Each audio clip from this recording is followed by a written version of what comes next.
Gentlemen, of course, we got more drama going on in AEW. And you know what? People will act like this is just an AEW thing, but this happens in all of wrestling. But we'll talk about AEW as the fellas want to right now. So there are apparently some wrestlers in AEW who are frustrated with their spots in the company. And apparently Tony Khan is not having it. So we heard some let's start with Camille. There's a few stars here, but we'll start with Camille. So there's been some things going on with her. I saw her place, like she said, I haven't been given a chance to show what I can do in AEW. And I don't know if that has anything to do with her being off of TV right now, but they kind of buried her on TV and separated her from Mercedes Moné. And apparently Dave Meltzer says he doesn't think we'll see her on TV anymore. Big Om, do you know what's going on with this situation, or is this all the information we have?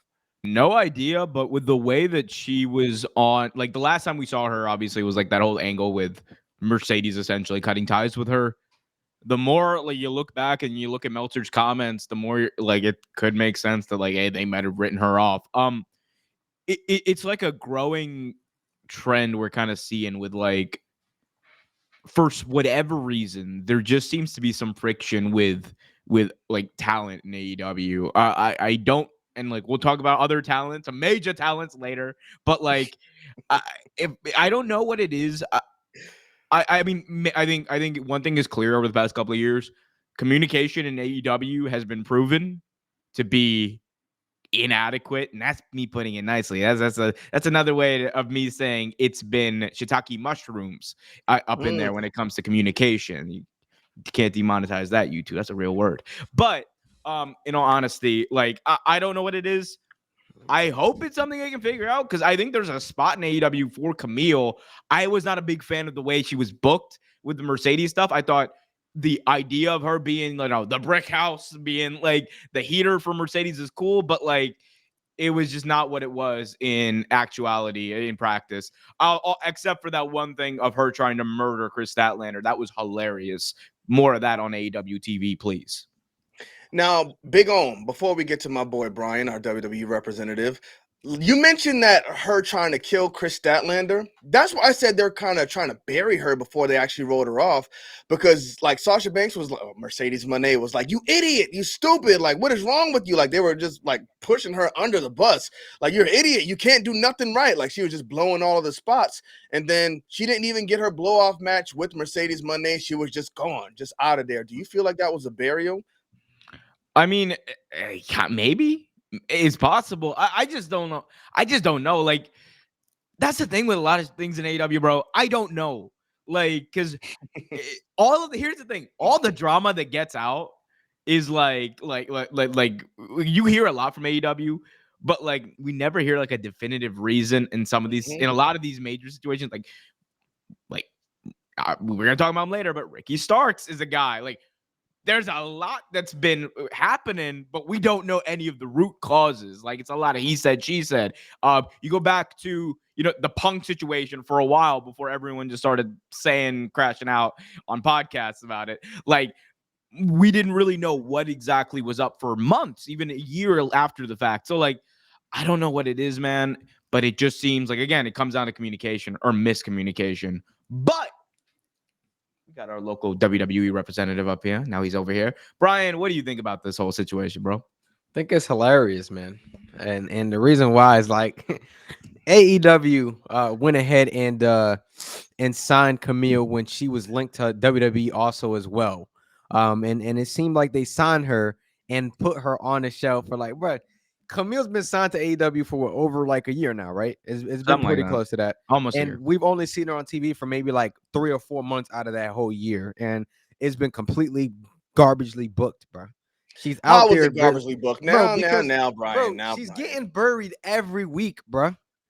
Like it's not like, bro, Mercedes was literally sitting there undermining her. We didn't even get the payoff to this storyline. We ain't get nothing to the storyline, bro. She was literally getting buried every single week. She wasn't booked strongly. She was her side piece, bro. Ain't nobody trying to see that, bro.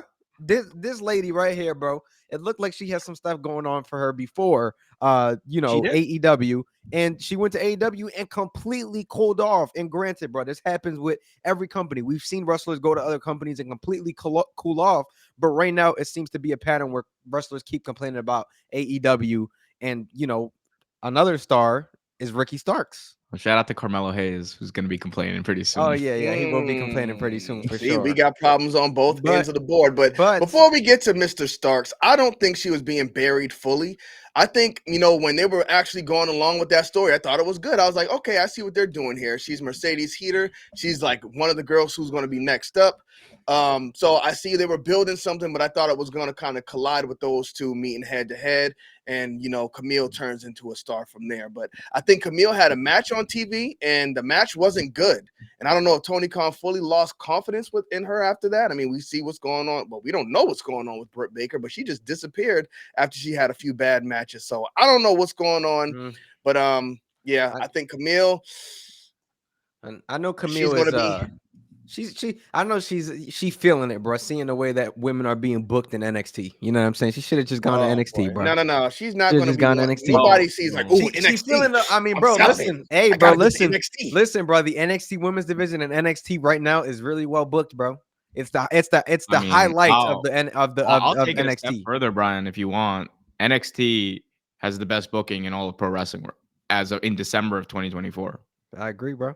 I agree. And the way she's probably looking right now, she's looking at Stephanie Vaquer being booked. She's looking at Julia being booked. Not saying that, there could have been space for her, bro. What has Stephanie Vaquer done yet? What are you talking about, bro? What has she done? I'm just asking, bro. She's been hooping in NXT, bro. She's winning. Put them on X. I mean, that's all I've seen her do. Come on, Kenny. Bro, it's true. I mean, that's all she does, right? Bro, you don't watch NXT. Yeah, bro, you're not watching. I do watch NXT. Jada Parker just beat Lola Vice. I mean, come on, bro. No, she just beat Sinclair today, bro. What are you talking about? Booyah! All right, well, let's go ahead and talk about the second upset wrestler in AEW, and that is Richard Starks. Richard. Big on what's going on with Richard? Because apparently something happened with GCW. We were actually in the mall, and this guy. I mean, we missed him, but I'm glad. I think we cursed this man. I don't know what evil we put on this man, but it is. It seemed like things were going pretty good for him, like before we showed up at that mall, and then ever since then, another thing coming. Because, all right, so just quickly recapping, and then we're gonna get to cooking this situation because I'm really pissed about this. So, not me. Ricky Starks, after he appears in GCW, he's announced for a bunch of dates, gets pulled because of some comments, allegedly or reportedly, some comments that Effie had made publicly about Tony Khan and his father. And Effie is a GCW talent, very prominent GCW talent, who is like basically synonymous with that brand at this point. Has been like on there for the past couple of years. He's like the Velveteen Dream and Goldust, those wrestlers, right? Not really. Like, is he an androgynous wrestler who pretends to be homosexual? Or is he really? I've heard his name before, and I've seen him going like viral on X, but I don't know about him. He's gay, but besides the point, it's just bro. Who are we talking about? Effie. Oh, okay. Okay. Again, all right, whatever. I'm saying because I didn't know if was Velveteen Dream really gay? Was Orlando Jordan really gay? Was Goldust really gay? I don't think so. These wrestlers play these gimmicks, bro. I'm just asking. I've only seen the guy on X. I only watch AEW. Go ahead, Big O. Yeah. All right. Let me look him up. I'm gonna show y'all a picture of him. I don't know. I have no idea how he even looks. Just know the name. Go ahead, Big O. Cook. All right. Anyway, but Effie is. Anyway, Effie. So Effie says some stuff about Tony Khan's dad that Tony Khan allegedly took umbrage with, and then we saw Ricky Starks get immediately pulled from these shows, and that was the reported reason for that.